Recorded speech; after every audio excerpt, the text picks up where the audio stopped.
નમસ્કાર વિદ્યાર્થી મિત્રો, આજે આપણે ધોરણ 12 વિષય છે અર્થશાસ્ત્ર અને એમાં પ્રકરણ છે 4.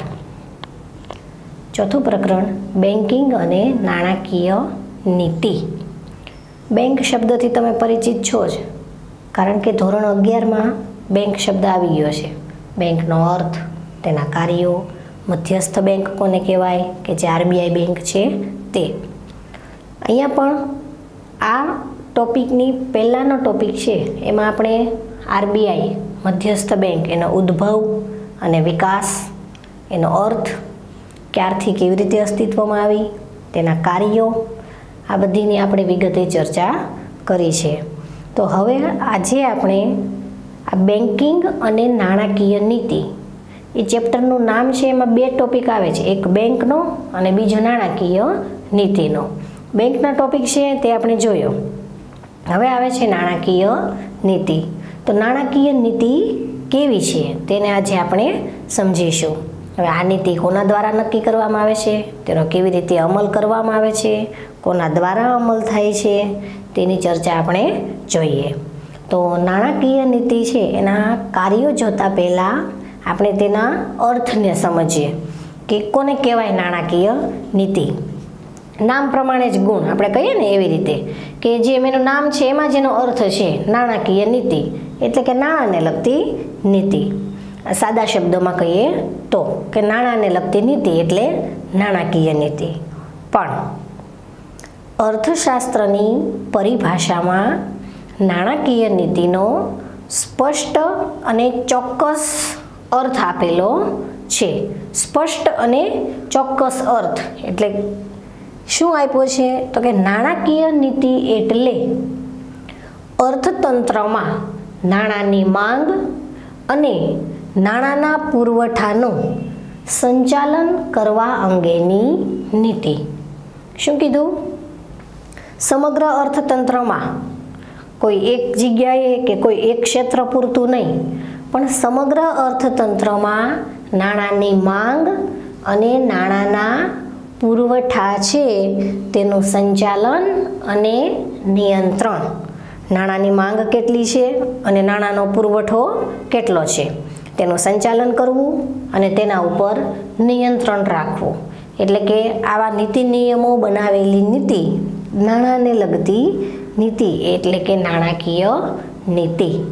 સમગ્ર અર્થતંત્રને ધ્યાનમાં લેવાનું છે, કોઈ એક કે બે ક્ષેત્રોને નહીં, તો એને કહેવાય નાણાકીય નીતિ. ટૂંકમાં સરકાર છે તે આરબીઆઈ હસ્તક જે નાણાંનું સંચાલન કરાવે છે તેને નાણાકીય નીતિ કહેવાય. આપણે જોઈએ છીએ ભારતમાં નાણાં ખાતું છે, એની પાસે ચલણી સિક્કા અને માત્ર 1 રૂપિયાની નોટ આટલું જ છાપી શકે. બાકીનું નાણું છાપવાની મંજૂરી કોની પાસે છે? સત્તા તો કે આરબીઆઈ પાસે, રિઝર્વ બેંક ઓફ ઇન્ડિયા, કે જે દેશની મધ્યસ્થ બેંક છે તેની પાસે છે. તો નાણાં છાપવાની સત્તા એની પાસે છે, તો એનું સંચાલન કરવાની સત્તા પણ એની પાસે છે. જોકે હા, તે નાણાં ખાતાને ધ્યાનમાં રાખીને કાર્ય કરશે, પણ કામ કરવાનું છે કોણે? તો કે આરબીઆઈએ કરવાનું છે. એટલે કે નાણાંના પુરવઠાને અને નાણાંની માંગને સમતુલામાં લાવવા માટે જે નીતિ નિયમો અને સિદ્ધાંતો ઘડવામાં આવ્યા છે તેને નાણાકીય નીતિ કહેવામાં આવે છે. ઓકે, ખ્યાલ આવ્યો? નાણાકીય નીતિ આ એનો અર્થ. 1 માર્કમાં પૂછાઈ શકે છે નાણાકીય નીતિનો અર્થ આપો, અથવા તો નાણાકીય નીતિ એટલે શું. હવે આવે છે આ નાણાકીય નીતિના સાધનો. એના સાધનો કેવા છે? તો કે એક બાજુ છે પરિમાણાત્મક સાધનો, બીજી બાજુ છે ગુણાત્મક સાધનો. મુખ્ય 2 સાધનો છે નાણાકીય નીતિના, તમે બોર્ડ પર સ્પષ્ટ વાંચી શકો છો. નાણાકીય નીતિના મુખ્ય 2 સાધનો, પરિમાણાત્મક સાધનો અને ગુણાત્મક સાધનો. તો કે આ સાધનો હસ્તક આરબીઆઈ કેવા કેવા કાર્યો કરશે, નાણાકીય કાર્યો, તેની ચર્ચા આપણે આ સાધનો જે આપ્યા છે તેમાં જોઈએ. તો કે પરિમાણાત્મક સાધનોમાં પહેલું સાધન છે બેંક રેટ. રેટ એટલે દર, બેંકનો દર, એને કહેવાય બેંક રેટ. આપણે શું કહેશું? Bank rate. એટલે કે વેપારી બેંક છે તે પોતાનો બેંક રેટ નક્કી કરે છે। કેવી રીતે? તો કે કોઈ વ્યક્તિ છે તેને નાણાંની જરૂર પડે છે, બેંકમાં જશે, નાણાંની જરૂરિયાત કોણ સંતોષે? બેંક સંતોષે। બેંકમાં જશે, ધિરાણ લેશે, તો એના માટે બેંક છે એ આરબીઆઈએ નક્કી કરેલો વ્યાજનો દર નક્કી કરશે, બરાબર ને? જેટલા નાણાંની જરૂર છે એ પ્રમાણે એને વ્યાજનો દર નક્કી કરે। હા, એના માટે એને અમુક જામીનગીરી છે એ થાપણ સ્વરૂપે એને મૂકવી પડે છે, તો એને કહેવામાં આવે છે બેંક રેટ, બરાબર ને? કેટલા ટકા વ્યાજ વસૂલ કરે છે તે આરબીઆઈ દ્વારા નક્કી કરવામાં આવે છે। અથવા વેપારી બેંકો છે તેને પણ નાણાંની જરૂર પડે તો એના માટેનો પણ બેંક રેટ નક્કી કરવામાં આવેલો હોય છે। એટલે કે વ્યક્તિઓને ધિરાણની જરૂર ઊભી થાય ત્યારે એ ધિરાણ મેળવવા માટે જાય છે, તો જે બેંકે વ્યાજ દર નક્કી કર્યો છે તે વ્યાજ દરે એને ધિરાણ મળે છે, તેને કહેવામાં આવે બેંક રેટ। હવે આપણે જોઈએ ત્યાર પછી રેપો રેટ અને reverse repo rate. Repo rate કોને કહેશું? એવું નથી કે માત્ર વ્યક્તિઓને જ નાણાંની જરૂર પડે, ક્યારેક બેંકને પણ નાણાંની જરૂર પડે, બરાબર ને? બેંકની શાક સર્જનની પ્રક્રિયા કદાચ ધીમી હોય ત્યારે બેંકને પણ નાણાંની જરૂર પડે, એટલા માટે વેપારી બેંકો છે જે શિડ્યુલ બેંકો એ આરબીઆઈ પાસેથી ધિરાણ લે છે। શું કરે? વેપારી બેંકોને જ્યારે નાણાંની જરૂર પડે ત્યારે તે આરબીઆઈ પાસેથી નાણું લેશે, એટલે કે આરબીઆઈ પાસેથી ધિરાણ મેળવે, એટલે કે આરબીઆઈ એની પાસેથી જે વ્યાજ દર વસૂલ કરે તેને શું કહેવામાં આવે? રેપો રેટ કહેવામાં આવે છે। જો વેપારી બેંકને ટૂંકા ગાળા માટે 1 દિવસ, 5 દિવસ, 7 દિવસ કે વધીને 15 દિવસ, ટૂંકમાં 1 દિવસથી લઈને 15 દિવસ સુધીના ટૂંકા ગાળા માટે નાણાંની જરૂર હોય તો એના માટે છે એ રેપો રેટ નીચો હોય, પણ જો એને લાંબા ગાળા માટે નાણાંની જરૂર હોય તો એના માટેનો રેપો રેટ વધારવામાં આવે। એટલે કે કોને કહેવાય રેપો રેટ? વેપારી બેંકને નાણાંની જરૂર હોય ત્યારે એ આરબીઆઈ પાસેથી જે ધિરાણ મેળવે છે અને તેના ઉપર એને જે વ્યાજ ચૂકવે છે તેને રેપો રેટ કહેવામાં આવે છે। હવે reverse repo rate, repo rate અને રિવર્સ રેપો રેટ। હવે આરબીઆઈને ક્યારેક નાણાંની જરૂર પડે, વ્યક્તિઓને નાણાંની જરૂર પડે તો એ બેંકમાં જશે, બેંક વેપારી બેંકને નાણાંની જરૂર પડે તો આરબીઆઈ પાસે જશે। હવે આરબીઆઈને જો નાણાંની જરૂર પડી તો એ કોની પાસે જશે? પાછું વેપારી બેંક પાસે આવશે। આરબીઆઈને નાણાંની જરૂર હોય અને તે વેપારી બેંક પાસેથી ધિરાણ મેળવે તો તેને રિવર્સ રેપો રેટ કહેવામાં આવે છે। આ રીતે ધિરાણ મેળવવાની કામગીરીને લીધે નાણાંનો પુરવઠો છે એ જો બેંક રેટ છે તે વધી જવા પામે, કદાચ વેપારી બેંક છે એ વ્યક્તિઓ પાસેથી બેંક રેટ વધારે વસૂલ કરે, જો આરબીઆઈએ બેંક રેટ નક્કી કર્યો હોય એ દર વધારે હોય તો વેપારી બેંકો શું કરશે? લોકો પાસેથી વધારે વ્યાજ દર વસૂલ કરશે, એટલે વધારે વ્યાજ દર વસૂલ કરે એટલે લોકો શું કરશે? ધિરાણ ઓછું લેશે, અને ધિરાણ ઓછું લે એટલે શું થાય?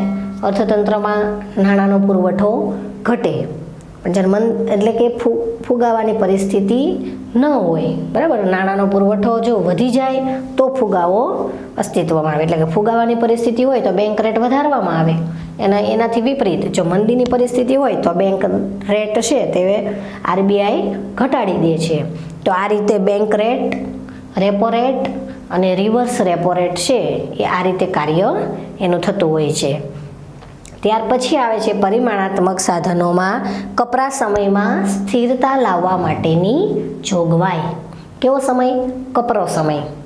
કપરો એટલે મુશ્કેલ પરિસ્થિતિ, ક્યારેક વેપારી બેંકોને એવી મુશ્કેલ પરિસ્થિતિ આવી પડે કે થાપણો લેવા માટે વ્યક્તિઓ એના ગ્રાહકો છે તે પડાપડી કરતા હોય પણ એની પાસે પૂરતા પૈસા હોય નહીં, તો આવા કપરા સંજોગોમાં વેપારી બેંકને કોણ નાણું પૂરું પાડશે? આરબીઆઈ। આરબીઆઈ કપરા સમયમાં એટલે કે મુશ્કેલીના સમયમાં વેપારી બેંકને ધિરાણ આપે છે અને એના ઉપર ચોક્કસ પ્રકારનો વ્યાજ વસૂલ કરે છે, અમુક ટકા લેખે એને ધિરાણ આપે છે, તો એને કહેવાય કપરા સમયમાં સાથ આપ્યો, એટલે કે મુશ્કેલીના સમયે વેપારી બેંકને નાણાંની જરૂર પડે તો આરબીઆઈ એને નાણું આપે છે. બદલામાં વેપારી બેંકોએ જામીનગીરી તરીકે એને કંઈક આપવું પડે છે, બરાબર, અથવા અમુક ટકા એના અનામતના પ્રમાણમાં થાપણો સ્વરૂપે પણ રોકવા પડે છે. એટલે કે કપરા સમયમાં અને સંજોગોમાં પણ આરબીઆઈ વેપારી બેંકની મદદે આવે છે. ત્યાર પછી રોકડ અનામતના પ્રમાણમાં ફેરફારની જોગવાઈ. રોકડ અનામત, અનામત એટલે સાચવવું, રોકડ એટલે રોકડા પૈસા. રોકડ અનામતના પ્રમાણમાં ફેરફાર. હવે વેપારી બેંકોએ પોતાની થાપણોના અમુક ટકા રકમ આરબીઆઈ પાસે રોકડ અનામત તરીકે જમા કરાવવા પડે છે. એટલે કે રોકડ અનામત રાખવી પડે છે. પહેલાં આ રોકડ અનામતનું પ્રમાણ 1% 2% હતું, બરાબર ને, પછી વધીને 5% થયું. અત્યારે કેટલું છે? 3 થી 15% સુધી છે. બદલાતા સમય સંજોગો પ્રમાણે એમાં ફેરફાર થાય. અત્યારે રોકડ અનામતનું પ્રમાણ 3 થી 15% જેટલું છે. એટલે કે વેપારી બેંકોએ પોતાની કુલ થાપણના 15% સુધીની રકમ છે એ રોકડ અનામત તરીકે સાચવીને એને રાખવાની છે, કે જેથી કરીને ગમે તેવા સમયે એક સાથે થાપણદારો છે પોતાની થાપણો લેવા આવે તો જે રોકડ અનામત સાચવેલી છે એમાંથી વેપારી બેંક નાણું ચૂકવી શકે. એટલે કે નાણાંની કટોકટી સર્જાય નહીં, તંગી સર્જાય નહીં, એટલા માટે રોકડ અનામત તરીકે અમુક ટકા રકમ સાચવવી પડે છે. ત્યાર પછી આવે છે પરિમાણાત્મક સાધનોમાં કાયદા માન્ય પ્રવાહિતાનું પ્રમાણ. કાયદા માન્ય, કાયદાએ જ નક્કી કર્યું છે. કાયદા માન્ય પ્રવાહિતાનું, પ્રવાહિતા એટલે તરલતા, તરલતા એટલે તો કે હાથ ઉપર રાખવું, તે પ્રવાહિતા. વેપારી બેંકોએ અમુક ટકા રકમ પોતાના હાથ પર રાખવી પડે છે. 25% જેટલી રકમ અત્યારના હાલના સમય સંજોગો પ્રમાણે વેપારી બેંકોએ કાયદા માન્ય નિયમો પ્રમાણે 25% જેટલી રકમ પ્રવાહિતા તરીકે રાખવી પડે છે, કે જેથી કરીને ગમે તેવો સમય આવે તો તેને પ્રવાહિતા તરીકે તે નકદ રકમ રાખી શકે, સોનું રાખી શકે, અથવા તો કોઈ જામીનગીરી રાખી શકે. ટૂંકમાં એની કુલ મૂડીના એટલે કે કુલ થાપણોના 25% જેટલી રકમ હોવી જોઈએ. પછી એ જામીનગીરી પણ આવે, નકદ એટલે કે રોકડા રૂપિયા પણ આવી શકે અને સોનું પણ આવી શકે. એટલે કે 25% સુધીનું એણે રાખવું પડે છે પ્રવાહિતા, રોકડ પ્રવાહિતા તરીકે. ત્યાર પછી આવે છે ખુલ્લા બજારના કાર્યો. આ નાણાકીય નીતિના પરિમાણાત્મક સાધનો ખુલ્લા બજારમાં કેવી રીતે કાર્ય કરશે. ખુલ્લા બજાર એટલે કયું બજાર? તો કે મૂડી બજાર અને નાણાં બજાર, એ ખુલ્લા બજાર કહેવાય. તો મૂડી બજાર અને નાણાં બજારમાં નાણાંનો પુરવઠો વધી જાય ત્યારે બેંક છે એ બેંક રેટ વધારી દેશે. જો નાણાંનો પુરવઠો ઘટ્યો હોય તો બેંક રેટ ઘટાડી દે છે. એટલે કે શું કરે છે? આરબીઆઈ ખુલ્લા બજારના કાર્યો કરે છે. એટલે કે મૂડી બજાર અને નાણાં બજારમાં નાણાંને સંતુલિત કરવા માટેના દર નક્કી કરે છે. અને ખુલ્લા બજારમાં ઘણી વખત શું કરે છે? જો નાણાંનો પુરવઠો સરકાર પાસેથી અમુક જામીનગીરીઓ ખરીદી લે છે, એટલે કે અર્થતંત્રમાં નાણાંનો પુરવઠો વધી જાય છે ફુગાવો હોય ત્યારે. પણ જો આનાથી વિપરીત જો ખુલ્લા બજારમાં સરકારી જામીનગીરીઓ વેચવાનું કામ કરે તો અર્થતંત્રમાં નાણાંનો પુરવઠો ઘટી જશે. એટલે કે આરબીઆઈ છે તે આ રીતે ખુલ્લા બજારના કાર્યો પણ કરે છે, કે જે સરકારની જામીનગીરીઓના ખરીદ અને વેચાણનું કાર્ય કરે છે અને અર્થતંત્રમાં નાણાંના પુરવઠાને સંતુલનમાં લાવે છે. ત્યાર પછી હુંડિયામણના કાર્યો એટલે કે સ્ટરીલાઇઝેશનની નીતિ. આરબીઆઈ સ્ટરીલાઇઝેશનની નીતિ નક્કી કરે. શબ્દ બરાબર યાદ રાખવાનો છે. સ્ટરીલાઇઝેશનની નીતિ એટલે કે આરબીઆઈ છે હુંડિયામણના દર છે એને પણ જાળવવાનું કાર્ય કરે છે. હુંડિયામણ કોને કહેવાય? તો કે નિકાસ કમાણી, આપણી આયાત કમાણી અથવા નિકાસ કમાણી, બરાબર, વિદેશી ચલણને રૂપિયામાં ફેરફાર કરવાનો. એટલે કે જો ક્યારેક વધારે હુંડિયામણની આવક થાય ક્યારેક વધારે હુંડિયામણની જાવક હોય તો હુંડિયામણનું ખાતાનું સરવૈયું છે, આવક અને જાવક છે એ સરવૈયું ખોરવાઈ જાય છે, કારણ કે વધારે પડતી આવક થાય કે વધારે પડતી જાવક થાય એ પણ હુંડિયામણનું ખાતું પણ સંતુલનમાં રહેવું જોઈએ. તો જો આવા સમયે હુંડિયામણના ખાતાને સરભર કરવા માટે પણ આરબીઆઈ છે એ નાણાકીય નીતિ નક્કી કરે છે, એટલે કે હુંડિયામણનું ખાતું સરભર કરે છે. બરાબર ને? જો આવકો વધી જતી હોય તો છે નિકાસ કમાણી છે એ ઘટાડી દેશે, અને ખર્ચાઓ એટલે કે જાવકો વધી જતી હશે તો નિકાસને વધારશે. એટલે કે આ રીતે હુંડિયામણનું ખાતું સરભર કરી સ્ટરીલાઇઝેશનની નીતિ છે તે અમલમાં મૂકે છે. કોણ? આરબીઆઈ. આ બધા જ કાર્યો છે તે આરબીઆઈ દ્વારા જ કરવામાં આવે છે. નાણાકીય નીતિના પરિમાણાત્મક સાધનો, એમાં કુલ કેટલા સાધનો છે? 7. એમાં પહેલું આવે છે બેંક રેટ, બીજું આવે છે રેપો રેટ અને રિવર્સ રેપો રેટ, ત્રીજું આવે છે કપરા સમયમાં સ્થિરતા લાવવા માટેનું કાર્ય. કપરો સમય એટલે કે મુશ્કેલ સમય, એટલે કપરા સમયમાં સ્થિરતા લાવવાનું કાર્ય. ત્યાર પછી રોકડ અનામતના પ્રમાણમાં ફેરફાર. આરબીઆઈને જ્યારે જરૂર પડે ત્યારે રોકડ અનામતના પ્રમાણમાં ફેરફાર કરી શકે છે. કાયદા માન્ય પ્રવાહિતાનું પ્રમાણ અને ખુલ્લા બજારના કાર્યો. ખુલ્લા બજાર, નાણું બજાર અને મૂડી બજાર એ ખુલ્લા બજાર કહેવાય, તો એના કાર્યો કરે છે. અને ત્યાર પછી હુંડિયામણના દરને સ્થિર કરવાનો એટલે કે સ્ટરીલાઇઝેશનની નીતિ પણ આરબીઆઈ દ્વારા અમલમાં મૂકવામાં આવે છે. તો આટલા નાણાકીય નીતિના પરિમાણાત્મક સાધનો હતા, અને એના હાથ નીચે કેવા કેવા કાર્યો થાય તે આ મુદ્દામાં આપણે જોયું. હવે આવે છે નાણાકીય નીતિના ગુણાત્મક સાધનો. ખાસ યાદ રાખવાનું છે, કદાચ 5 માર્કનો સવાલ પૂછાઈ શકે. નાણાકીય નીતિનો અર્થ આપી નાણાકીય નીતિના સાધનોની વિગતવાર ચર્ચા કરો. તો પરિમાણાત્મક સાધનો અને ગુણાત્મક સાધનો બંનેની ચર્ચા કરવાની રહેશે. ગુણાત્મક સાધનોમાં આપણે પહેલું જોઈએ તો કે સલામતીની જરૂરિયાત. શું કીધું? સલામતીની જરૂરિયાત. કેવી સલામતી? ટોપિક શું છે? સલામતીની જરૂરિયાત. તો કેવી સલામતી? વેપારી બેંકને અથવા લોકોને નાણાંની જરૂર પડે ત્યારે વેપારી બેંક પાસેથી જ્યારે ધિરાણ મેળવે છે ત્યારે એને વેપારી બેંકને પોતાના નાણાંની સલામતી છે કે નહીં એ ખ્યાલ રાખવો પડે છે. હવે કોઈ વ્યક્તિ એમ જ બેંકમાંથી ધિરાણ લઈ આવે ને બેંક આપી દે એ શક્ય નથી.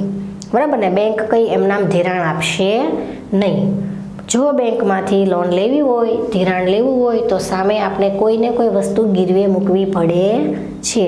પછી એ સોનું હોય, કાર હોય, જમીન હોય, મકાન હોય, ગમે તે મિલકત હોય તો આપણને ધિરાણ મળે છે. એટલે કે વેપારી બેંક તો ધિરાણ આપે છે. પણ જો વેપારી બેંક આ રીતે ધિરાણ આપે, એના બદલામાં અમુક મિલકતો છે તેને ગીરવે મુકાવે છે. હવે જો કોઈ વ્યક્તિ છે તેની શાખ નથી, તે સમય પર વેપારી બેંકને નાણાં પરત ચૂકવી શકે તેવી તેની પરિસ્થિતિ નથી, તો આવા સમયે વેપારી બેંક શું કરશે? એ ખાતેદારને નોટિસ મોકલશે, તમારો સમય પૂરો થઈ ગયો છે, તમારે છે એ નાણાં ચૂકવવા પડશે. જો એ ચૂકવી ન શકે તો એની મિલકતો છે તે બેંક જપ્ત કરી લેશે. આવી નોટિસ એને મોકલે છે. અને જો એ સમય આપ્યો હોય એ સમય પ્રમાણે જો વેપારી બેંકને નાણાં ન ચૂકવે તો વ્યક્તિની મિલકતો છે તે બેંક જપ્ત કરી લે છે, અથવા તો એ મિલકતો વેચી પોતાના નાણું છે તે સરભર કરી શકે છે. એટલે કે સલામતીની જરૂરિયાત. વેપારી બેંકોને પણ સલામતી જોઈએ. કોઈ વ્યક્તિ નાણાં લઈને જતો રહે ને ન ચૂકવે તો એને તો ખોટ સહન કરવાનો વારો આવે. એટલા માટે જામીનગીરી તરીકે અમુક વસ્તુઓ અથવા મિલકતો છે એ જામીન તરીકે વેપારી બેંક મુકાવે છે અને પોતે પોતાનું નાણું સલામત છે તેવી અનુભૂતિ કરે છે. ત્યાર પછી આવે માર્જિનની જરૂરિયાત. માર્જિન એટલે તો કે અમુક નક્કી કરેલું એમ કે આટલું જ એમ. માર્જિન એટલે ચોક્કસ માપ એમ. એટલે કે વેપારી બેંકો છે એ ખાતેદારોને ધિરાણ આપે છે તો એનું ચોક્કસ માપ લખેલું હોય છે કે એની કેપેસિટી પ્રમાણે એને આટલું જ મળી શકે, તો એને કહેવાય માર્જિનની જરૂરિયાત, એટલે કે નક્કી કરેલું માપ છે કે આટલું જ ધિરાણ મળી શકે, એના કરતાં વધારે મળી શકે નહીં. ધિરાણની ટોચ મર્યાદા, ધિરાણની ટોચ મર્યાદા પણ નક્કી કરવામાં આવી હોય, કોને કેટલું ધિરાણ આપવું, કોને કેટલું નહીં આપવું. દાખલા તરીકે સામાન્ય ખેડૂત છે તો એને ખેતીની યોજનાઓ માટે ધિરાણ જોઈએ તો વેપારી બેંક આપશે, બરાબર ને. સામાન્ય ખેડૂત છે તો તેને ઓછા વ્યાજના દરે પણ આપી શકે. એટલે કે ધિરાણની અમુક ટોચ મર્યાદા નક્કી કરી. તમારા ગૃહ ઉદ્યોગો છે, નાના પાયાના ઉદ્યોગો છે, એટલે કે મૂડી પ્રધાન ઉદ્યોગોને બદલે જો શ્રમ પ્રધાન ઉદ્યોગો સ્થાપવા માટે ધિરાણની જરૂરિયાત હોય તો આસાનીથી મળી શકશે. પણ જો મૂડી પ્રધાન મોટા ઉદ્યોગો માટે ધિરાણની જરૂર હોય તો એના માટે અમુક પ્રોસેસ કરવી પડે. એટલે કે ધિરાણની ટોચ મર્યાદા પણ નક્કી કરેલી હોય છે. ત્યાર પછી આવે છે ભેદભાવયુક્ત વ્યાજના દર. બેંક પણ વ્યાજના દરમાં ભેદભાવ કરે છે. કેવી રીતે ભેદભાવ કરે છે? તો કે ખેડૂતોને ખેતીના કાર્ય માટે, કોઈ નાના કે ગૃહ ઉદ્યોગો માટે, બરાબર ને, કે કોઈ યોજનાઓ માટે ધિરાણની જરૂર હોય તો એના વ્યાજના દર ઓછા રાખશે. પણ સામે કોઈ ધનિક વ્યક્તિ છે એને મકાન લેવું છે, કાર લેવી છે, કિંમતી મિલકતો લેવી છે, તો એના માટે એ વ્યક્તિ ધિરાણ લેવા જશે તો એના વ્યાજના દર વધારે હશે. એટલે ખ્યાલ આવ્યો? ખેડૂતોને ઓછા વ્યાજના દરે મળશે, જ્યારે અન્ય વ્યક્તિઓ છે તેને કિંમતી મિલકતો ખરીદવી હોય તો એને ઊંચા વ્યાજના દર બેંક એની પાસેથી વસૂલ કરે છે. એટલે કે ભેદભાવયુક્ત નીતિ પણ આરબીઆઈએ જ નક્કી કરેલી હોય છે અને એણે જે ટકા નક્કી કર્યા હોય, જે નીતિ નક્કી કરી હોય એ જ નીતિને આ વેપારી બેંક ફોલો કરતા હોય. એટલે કે મેન સત્તા આરબીઆઈ પાસે, એ જે દર જેવી નીતિ નક્કી કરે તેનું પાલન દરેક વેપારી બેંકોએ કરવાનું હોય છે. અને આ રીતે આ નાણાકીય નીતિ અમલમાં મૂકીને આરબીઆઈ સમગ્ર અર્થતંત્રમાં નાણાંનો પુરવઠો અને નાણાંની માંગને સંતુલનમાં લાવવાનું કાર્ય કરે છે. જો નાણાંનો પુરવઠો એકદમ વધી જવા પામશે તો ફુગાવો સર્જાશે, અને જો નાણાંની માંગ કરતાં નાણાંનો પુરવઠો ઓછો રહેશે તો મંદીની પરિસ્થિતિ પણ આવી શકે. એટલે કે આ તેજી મંદીની પરિસ્થિતિને પણ સંતુલનમાં રાખવાની છે અને એના માટે આરબીઆઈ ચોક્કસ નાણાકીય નીતિ ઘડે છે. તો વિદ્યાર્થી મિત્રો, આજે આપણે બેન્કિંગ અને નાણાકીય નીતિમાં આ નાણાકીય નીતિ છે એના ટોપિકને આપણે આજે સમજ્યા. એટલે કે નાણાકીય નીતિનો અર્થ, કોને કહેવાય નાણાકીય નીતિ, અને નાણાકીય નીતિના સાધનો. નાણાકીય નીતિના મુખ્ય બે સાધનો, પરિમાણાત્મક સાધન અને બીજું છે ગુણાત્મક સાધન. આ પરિમાણાત્મક સાધનો છે તેમાં 7 ટોપિક છે અને ગુણાત્મક સાધનો છે એમાં 4 ટોપિક છે. જો 3 માર્કનો સવાલ પૂછાય તો કોઈ પણ એક સાધન પૂછાઈ શકે કે નાણાકીય નીતિનો અર્થ આપી તેના પરિમાણાત્મક સાધનોની સમજૂતી આપો, તો તમારે માત્ર પરિમાણાત્મક સાધનો જ સમજાવવાના છે, ગુણાત્મક સાધનો સમજાવવાના નથી. કદાચ એવો પણ સવાલ પૂછાય કે નાણાકીય નીતિનો અર્થ આપી તેના ગુણાત્મક સાધનોની સમજૂતી આપો, તો માત્ર તમારે ગુણાત્મક સાધનો સમજાવવાના રહેશે. અને 5 માર્કનો પૂછાય તો પરિમાણાત્મક અને ગુણાત્મક બંને સાધનો પૂછાઈ શકે છે. એકદમ સરળ અને સહેલાઈથી સમજી શકાય તેવો ટોપિક છે. વધારે સમજૂતી માટે તમે ટેક્સ્ટ બુક વાંચી શકો છો. તો વિદ્યાર્થી મિત્રો, આજે આપણે ચેપ્ટર 4 એમાં બેંક અને નાણાકીય નીતિ, બેંકની પણ ચર્ચા આગળના લેક્ચરમાં થઈ ગઈ અને નાણાકીય નીતિની ચર્ચા પણ આજે આપણે કરી. હવે અહીંયા આજે આપણું આ પ્રકરણ 4 અહીંયા કમ્પ્લીટલી પૂરું થાય છે.